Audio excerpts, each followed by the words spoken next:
So मी आता आहे हास्यजत्रेच्या सेटवर. आमचा जरा काहीतरी ऑडिओ प्रॉब्लेम झालेला आहे, त्यामुळे मी म्हटलं क्विक पटकन लाईव्ह करूया आणि तुम्हाला सगळ्यांना धन्यवाद देऊया. कारण फुलवंती 6व्या आठवड्यामध्ये आता आहे आणि 6व्या आठवड्यामध्ये चित्रपटगृहांमध्ये चालू आहे. आणि तरी देखील पुणे मुंबईमध्ये जवळपास 4-5 शोज हाऊसफुल आहेत. Elpro, Pimpri Chinchwad, Kothrud, City Pride, Hub Mall, Goregaon, Panvel, Season Mall and what not. So मला खूप आनंद झाला आहे बघून की एकतर मराठी चित्रपट 6व्या आठवड्यापर्यंत चित्रपटगृहामध्ये आहे याचा एक प्राथमिक आनंद.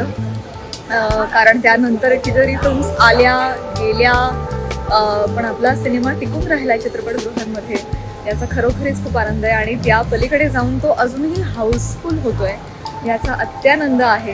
आणि याचं संपूर्ण श्रेय तुम्हा सगळ्यांना रसिक प्रेक्षकांना जातं. Thank you so much. एवढं प्रेम दाखवताय फुलवंतीला. आणि हेही खरंच आहे की हा सिनेमा खरंच थिएटरमध्ये बघण्याचा सिनेमा आहे. त्यामुळे अजूनही मी तुम्हाला म्हणेन की सॅटर्डे संडे आहे. आता सॅटर्डे अर्धा झाला आहे, अर्धा बाकी आहे.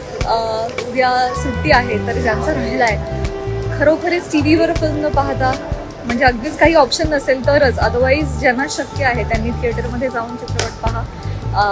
पुणे मुंबईमध्ये खूप चांगले शोज आहेत, भरपूर शोज आहेत. कोल्हापुरात शो आहे, नाशिकमध्ये आहे, ठाण्यामध्ये आहे. तर येस गाईज, फुलवंती नक्की बघा.